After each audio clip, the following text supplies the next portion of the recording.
Hey everybody, Weem here.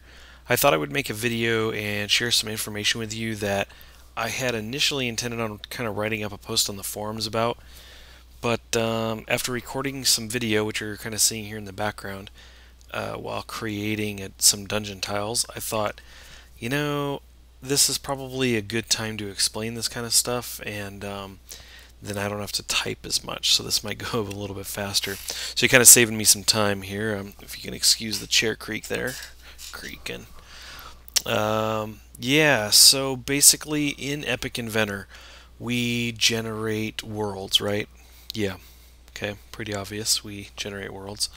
But as you know, if you've played Epic Inventor, we kind of have this surface level. There's kind of three parts to your world. There's the surface level, which is kind of the wavy, rolling ground, the grass you run along.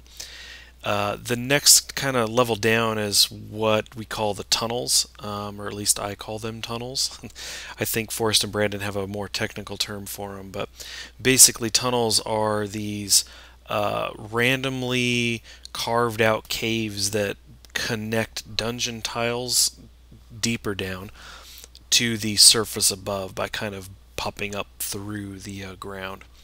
So basically, when you're running along the world, the first tunnels you come across are the tunnels, and those always kind of zigzag. You'll see that they go left to right, to left to right. They, kind of move you back and forth downward until you run into dungeon tiles. And you've hit a dungeon tile when you're no longer zigzagging, and basically the ground you're walking along and the ground above you and all around you that you cannot pass through has kind of a trim against it, this stone trim.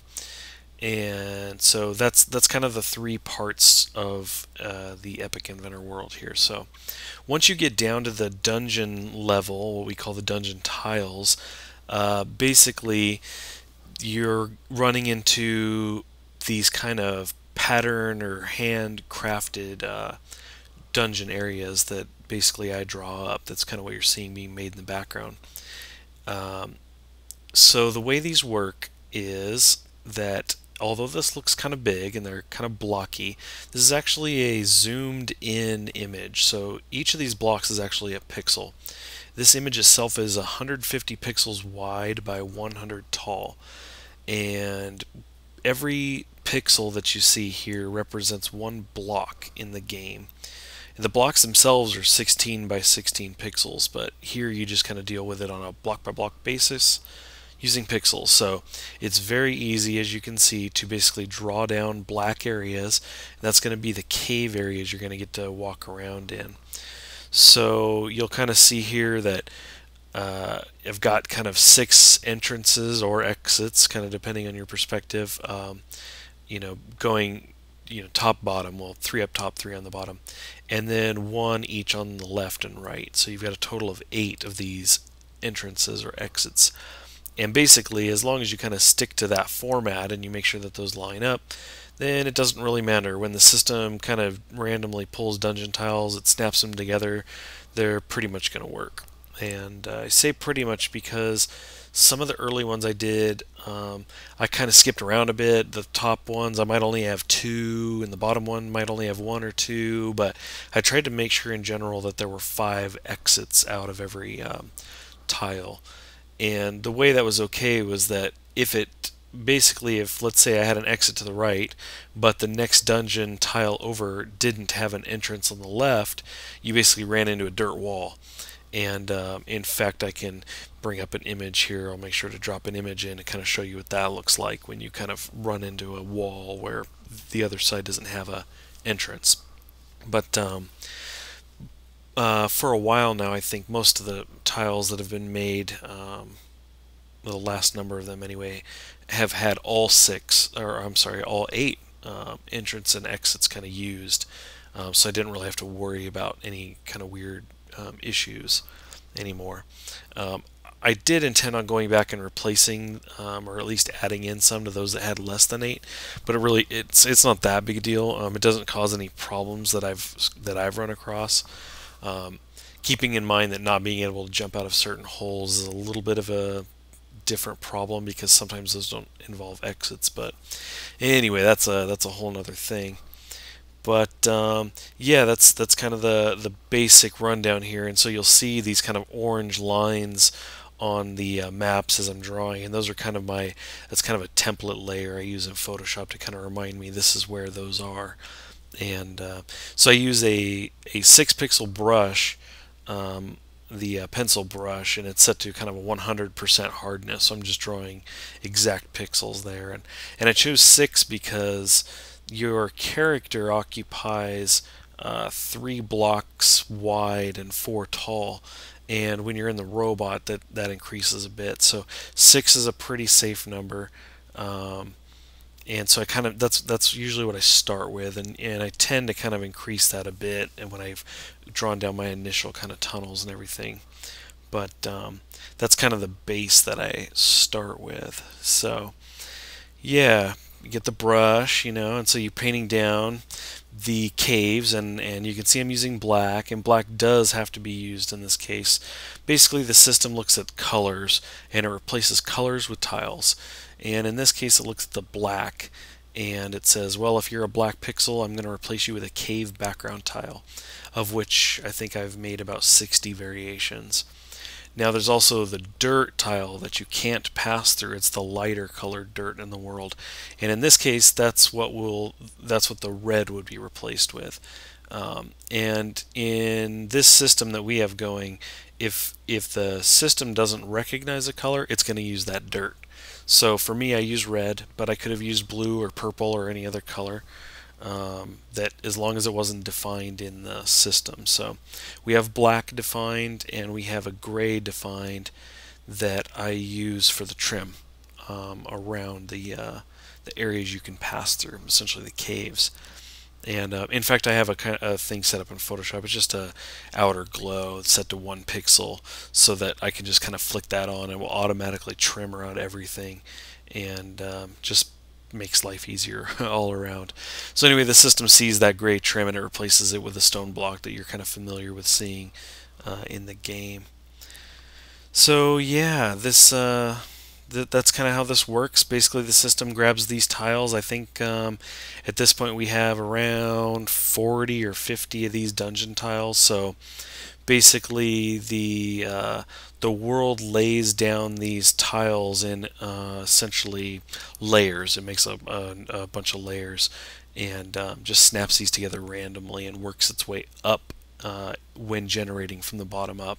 It stops after so many, then it digs tunnels to connect, and when it does that, in fact, it can destroy dungeon tiles. So I think I've got another screenshot here. I'll put that up here in a second on the screen. But basically, the tunnels that are dug, I explained before, that kind of get you down, they basically connect the surface to the dungeon tiles, but in fact dig into them. So in some cases, you'll be running through a dungeon that's near the surface, and you'll see that these tunnels kind of seem to cut through these rooms that you've seen before that didn't have pieces missing. For example, you may have seen the what people call the dev cave that has our names in it, Weem, Forrest, Brandon, and you'll notice that there's big chunks missing out of it, and that's kind of where the tunnels have dug through that on its way up to the surface to make sure that it connected. It doesn't really look at the actual entry points for the dungeon tiles at all, those 3 at the top or any on the side. It just kind of connects that's odd, it's not even a word. It connects the tiles from their top point up to the surface. It doesn't really care where, and it digs down into the tile a bit. So anyway, you get some kind of random chunks missing in some of those tiles. But in fact, at this point, I just want to mention, since it's up, you can see I've got the orange lines there indicating my entrances, but you also see a 3x4 block there, orange, and that's kind of my guide. I don't technically look at that anymore. In the beginning, it was really helping remind me of the space I'm using, and it's a little hard to see, but it's sitting on a slightly darker red block, and that's an indication of the actual jump height of the character. He can jump 6 pixels or 6 blocks in the world from without the aid of the robot. From a standing position, he can jump and land 6 blocks up. So anyway, just thought I would explain that while that is up and running. But that's the kind of the quick run through of how dungeon tiles work. I hope that was interesting to some of you. I know I've had a number of people ask how it works, how they're made, and I've said it's pretty easy. It's dungeon tiles, they snap together, but that doesn't really explain it, right? It's not really enough info. But I think once you've seen this and then kind of heard me explain it, you realize just how simple it is, and basically looking at colors and replacing them with images that we tell it to. And in fact, one of the things I didn't touch on is we can define any color as any image. So essentially, I could say that the hex color FFF000, is this particular block, this 16 by 16 pixel block, and I might have drawn a mushroom, for instance. So in some of the tiles I've gone around and used, I call those dungeon accents, and basically kind of dot around little 1 pixels here and there with some of these different colors. There's really not many dungeon accents. I haven't made a bunch. I think we've probably got 10 or maybe 12 or something like that, and a lot of the most recent dungeon tiles don't even use them. I intended on doing something different with those, but that's kind of how you'll see every once in a while these kind of like wood beams that seem to be support, these support beams. Those are essentially, I have a block for what is the top of a beam, a block for what is the bottom, and then one block that I just repeat to kind of connect those two, making a long beam. And so basically, another way of looking at it is it's 3 colors. I have a color for the top end of the beam, and I have a color for the bottom one, and then I have a color for the wood that just kind of connects them, the entire beam itself, for the most part. So anyway, it looks like this is starting got another dungeon here I'm starting up. This was all recorded earlier. I just recorded myself making a bunch of these dungeon tiles to share, and only thought tonight, I'm going to kind of explain these as I watch the video go. So if I did everything correctly, it should sync up pretty well. If I didn't, oh well. I think the explanation works, and what can you do, right? So anyway, again, like I said, I hope this kind of helps answer some of your questions. Obviously, if you have any more questions about dungeon tiles and how they work in Epic Inventor, let me know. One of the reasons I've been wanting to share this information, and I can't promise anything, but one of the reasons I kind of wanted to get into this was I've been entertaining the idea of, once I had something out like this, it's kind of like a tutorial, right? And they're pretty simple to do. A lot of you are doing sprites just for fun that are much more complex than this stuff. This is really simple. So I thought, if I put out the instructions on how I make these, there's a number of you who could easily do these as well. So I'm entertaining the idea of kind of making a post where I ask for dungeon tile submissions if you feel like making them. So anyway, let me know, in the comments if that's something you'd be interested in doing, if that sounds like cool, like you'd want to make your own and kind of submit them.